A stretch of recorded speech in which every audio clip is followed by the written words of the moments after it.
Well, hello. Welcome to week number 5 of the Soul Mermaids online book club. And we are talking about chapter number 5 from part 1 of my book, Finding My Soul at Sea. That's right.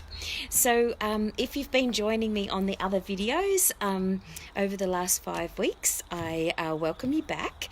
And if you haven't joined me on these videos, these live little chats, then welcome. This is great. It's great to see you. I thought that I would start these, it's actually going to be 20 weeks altogether. 20 sessions of me talking about each of the chapters in my book, just to give you a little bit of insight into me and a little bit of an insight into the book. And so if you haven't read the book yet, then you'll get a little bit of a teaser. And if you have read the book, then you get a bit of an insight into how I wrote the chapters of the book and the stories, and maybe a little bit of inside information about those stories, just maybe to fill in the gaps a little bit as well. So as I say, today we're talking about, I'm going to talk about chapter 5 of part 1. So if you have my book nearby, we're on page 51, which is the chapter about crazy guests. Now, obviously, at the moment, there is a lot of talk about cruise ships. There's a lot of talk about people on cruise ships, people maybe, getting sick on cruise ships, and lots of stuff. And I will address some of the things that are coming up around, the things that happen working on board and how people do get sick and that sort of thing, but a little bit later down the track. For now, we're going to talk about the crazy guests that I met when I was working on board. And, look, I met hundreds of thousands of guests, but there was there was 4 that were my favourite stories and that I decided to put into this chapter 5, mainly because they're a little bit dark. A little bit dark and twisty, and people always like to hear a little bit of the dark and twisty when it comes to the behind the scenes of working on board. Sometimes, I met really lovely, beautiful, inspiring, fantastic guests, people who were really lovely and had great conversations and deep conversations. But there was also people who really pushed the limits of, what was expected, or what was even, human. Sometimes people just really didn't understand how to be normal human beings while they were on board as a guest. I always said that the guests used to switch off their brains when they worked on board. And when they came on board as guests, I mean.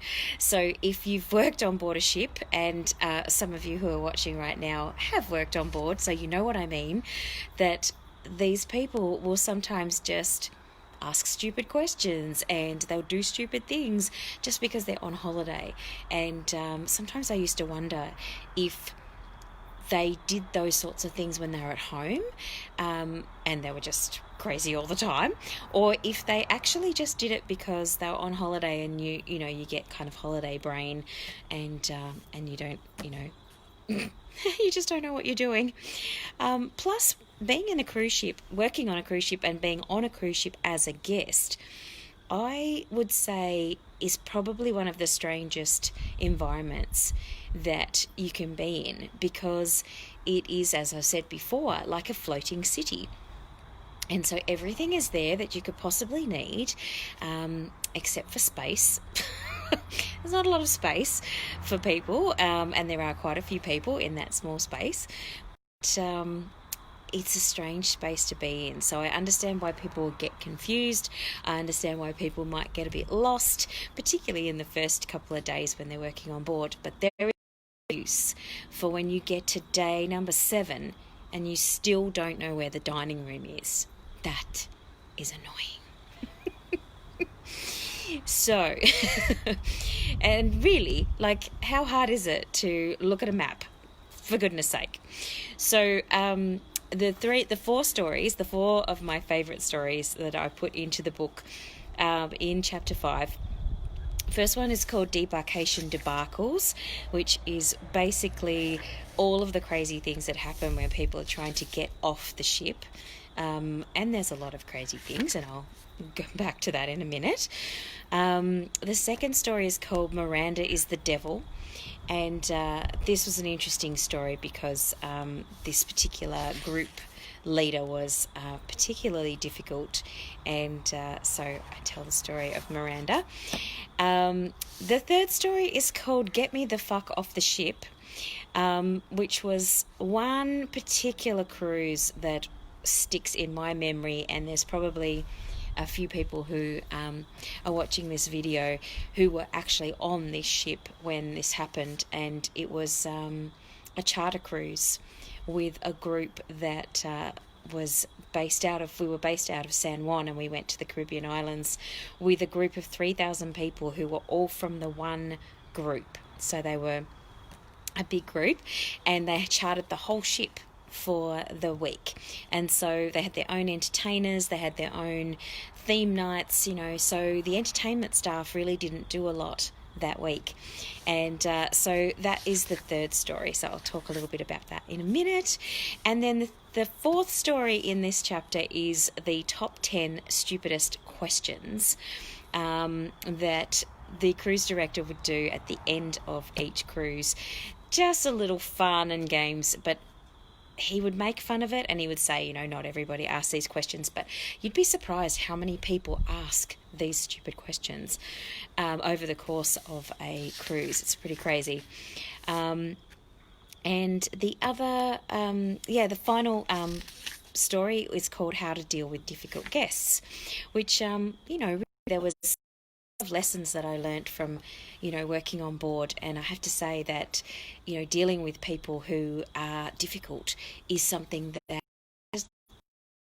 you have to learn, and if you've learnt that in a tense environment like working on a cruise ship, then you will find that you can apply it to anywhere in life. And I have to say that there were some crazy things that people did in terms of being difficult.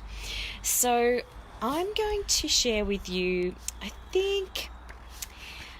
let's go back to the Debarkation debacles, because the main reason that I'm talking about this is because strangely, or maybe, I don't know why they decided to do this, but I have theories. But for some reason, they decided that the cruise director and the entertainment staff should help with debarking the guests from the ship on my particular cruise line. And so at the end of every cruise, we would be in charge of organising all the people to get off the ship. So yes, there was security, and yes, there was immigration and all of those formal things, but the cruise staff, the entertainment staff, would be the ones who would help everybody get off the ship. And so we would do the announcements, and we would usher people off, at the gangway, and we would, give them all their, happy goodbye wave and have a chat to them and all that sort of thing. And that was, for me, when I first started working on ships, I thought that was a strange thing to do, to give the entertainment staff who've spent the whole cruise entertaining everybody, having fun, let's have a laugh, let's play a game, giving them a job that is, crowd control, essentially, always used to just confuse me, because I figured, why would you do that? Like, why wouldn't you just get the security guards to help everybody off? Why wouldn't you just get the people who are working in the immigration? Why don't you just get them to do all of the removing the people from the ship sort of situation? And then after a little while, I started to work out that the entertainment staff are actually one of the best people to put in that situation. Because if you think about it, if you want to get off the ship really quickly and you're in a bad mood and you've got a good relationship with the cruise director or one of the activity staff members, they can probably talk you down and calm you down and make you laugh and make it easier for you to wait when you have to wait, because there's lots of waiting when you're on the ship. They would probably be the best people to do that in that moment. Whereas a security guard or an immigration official, probably not you along in that moment. Those people are there to do their job, and they're not there to play with you. They're not there to soothe you so much. They're there just to make sure that the gate is closed or that the people are doing the right thing. So in hindsight now, looking back, I go, oh, that was really smart. That was really smart of them to give the social hosts and the activities people the job of helping people get off the ship, because we did make it more fun.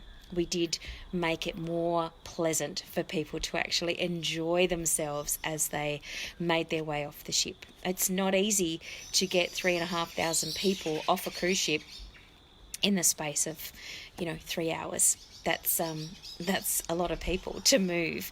And plus, the debarkation day is also the day that we then embark new people. So a lot of people don't realise that when you work on a ship, the ship comes into port in the morning, very early, disembarks the people who've been on the cruise, and then restocks and embarks new people for the next cruise that same day. And a lot of people would say to me, don't you get like a day off, in between cruises, or a couple of days off or whatever? And I was like, no, it's 24/7, 7 days a week for the duration of your contract. And that used to really surprise people and sort of like shock them as well, because they were thinking that I was, yes, I was away for 6 months, but they thought that I was getting time off in between the cruises. But no, that's not the case. So that's really interesting, and that was a challenge, especially towards the end of your 6 or 7 months or 8 months or however long your contract was. Towards the end of that time, you started to get a little bit more tense. Let's just say it was definitely harder to be jolly and to be fun.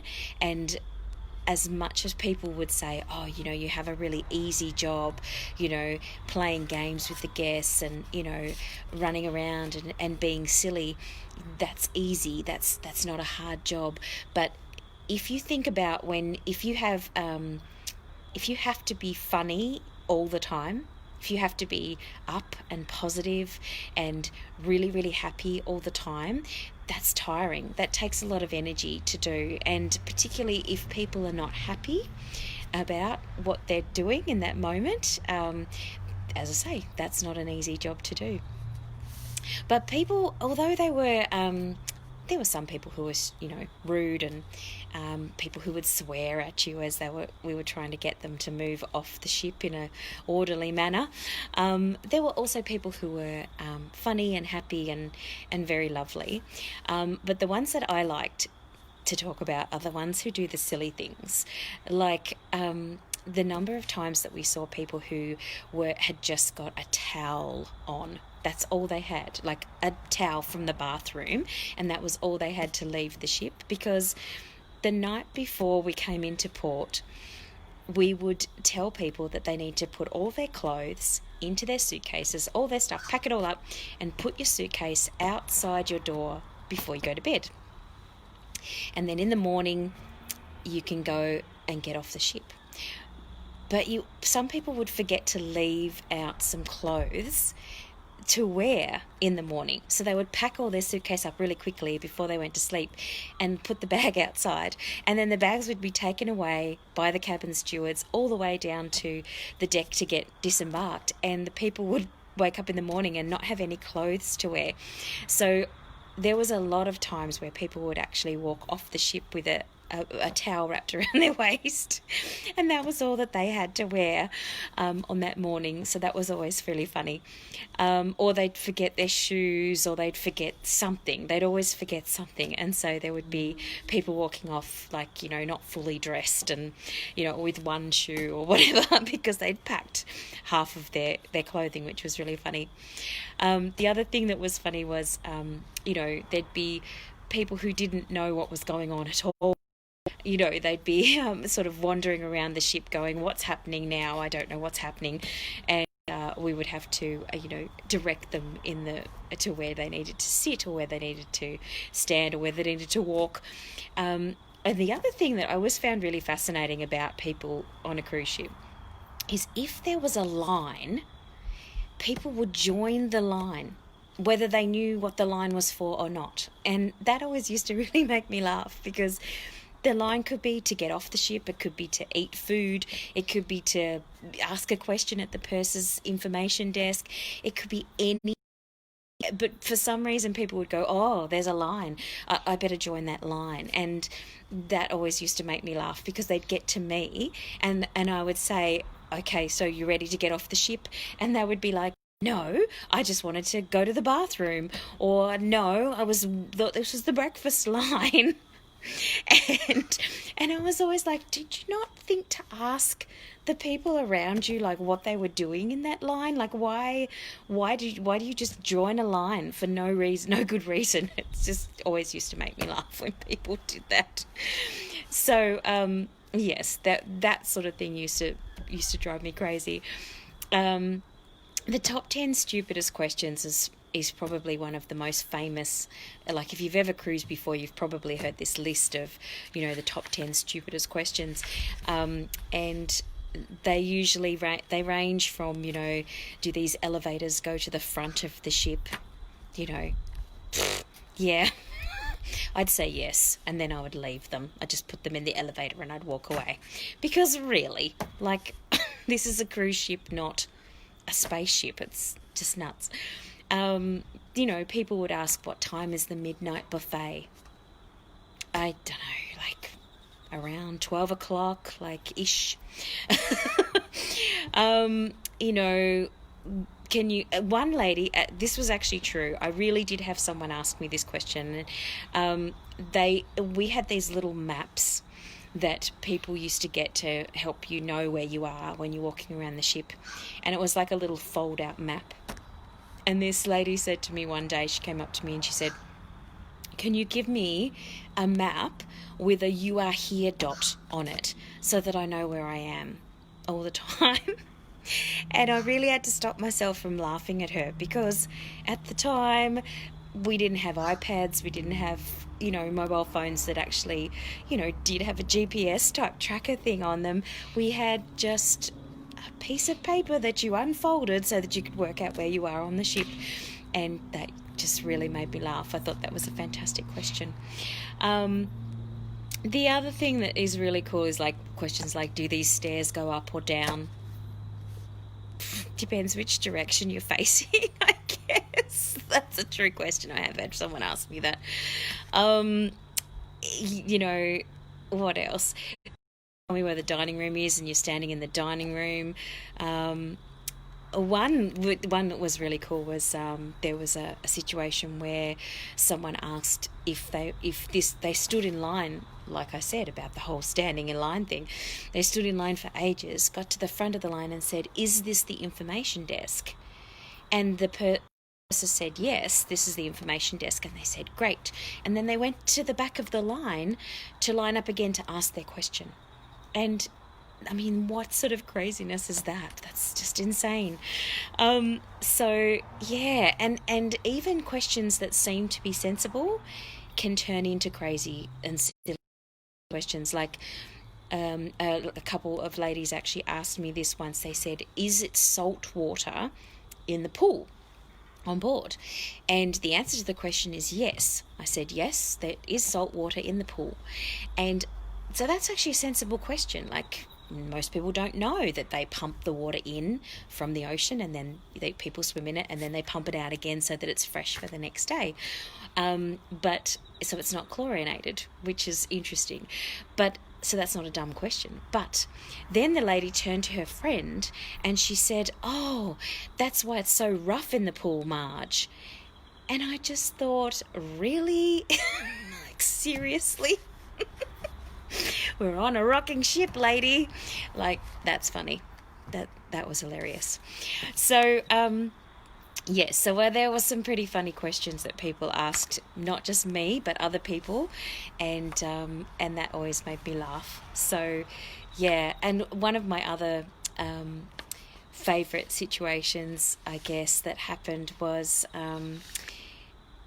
the situation where a man rang down to the information desk, and he said he was really angry, and he said to my friend, "I'm really pissed off. My cabin is supposed to have an ocean view." And the woman checked, the purser checked the information. She said, "Yes, you do have a cabin with an ocean view." And the man was like, "Well, why can I only see the car park?" And she said, "Sir, we haven't actually left the dock yet." So, which, yeah. That was excellent. And of course, he hung up very quickly after that, which I thought was fantastic. So it's starting to get dark, my lovelies. Look how quick it's getting dark. It's like obviously autumn weather. We're getting dark now, very early. So I'm just going to share with you one more thing before it gets really dark and you won't be able to see me anymore. But the last little situation which I talk about in chapter 5 is the one where the big group came on board, and they were chartering the boat. They were chartering the ship for a week, and so they had all of their baggage, and for some reason they had a lot of baggage. It was really, really crazy. They had heaps of baggage each, and so we started to disembark them normally when they got back to the port at the very end of the cruise, but then something happened in the terminal in San Juan, and there was no power. There was no electricity for some reason, and so it was really, really hot. So we were only allowed to let off 100 passengers at a time. Now, that would have been fine, except that they weren't very happy. I'm going to move because it's really, really dark. It's getting dark. So I should turn the light on. But anyway, I'm going to turn this way just so that you can see me. So the passengers were trying to get off the ship, and obviously there was only 100 people being let off at a time. I was standing at the gangway. For some reason, I don't know why they would put me, little old me, at the final gangway with just a rope to stop people. And there was just like people coming down the stairs, and they were all waiting, and they were like not happy. And so I was trying to manage these people. Hundreds and hundreds of people were just coming down these stairs, and I had to stop them at the end of the gangway. Anyway, people were getting very upset, and this one big guy, a really big, tall man, decided that he was going to push to the front and get off the ship. And he swore at me, and he was like, "Get me off this effing ship." Like, he was really unhappy. And he decided that he was going to push past me and get off the ship. And because he was so aggressive, I actually moved out of the way, and he took not just his family, but a few other people took advantage of that situation, and they went off the ship too. And I ended up running off to one of the crew stairwells and having a bit of a cry because it was really, really intense. And as I say, these crazy guests, they can push your buttons, and they can really make it hard to do the job. And as much as they these are 1 or 2 or 3 incidences over the course of 6 years that I was working on board, they stick in my mind, they stick in my memory, because they were really emotional moments. So there's lots more to read, and I hope you get an opportunity to have a look at my book, Finding My Soul at Sea. And if you haven't yet, you can go to my website, pipcoleman.com, and have a look at all the information about the book. You can read some of the testimonials. And if you've read the book and you'd like to do a testimonial, that would be amazing. Please feel free to write something down, send me a message. I would love to hear your feedback if you have read the book. And I look forward to seeing you very soon. It is getting very dark and I do need to go inside. So much love to you all. There's a mozzie. Much love to you all, as I say. I look forward to seeing you next week for week number 6 of the online Soul Mermaids book club. I love you guys and thank you so much for joining me. It was really nice to see a few familiar names come up here. Hope you enjoyed watching me and I will see you very soon. Take care. Bye for now.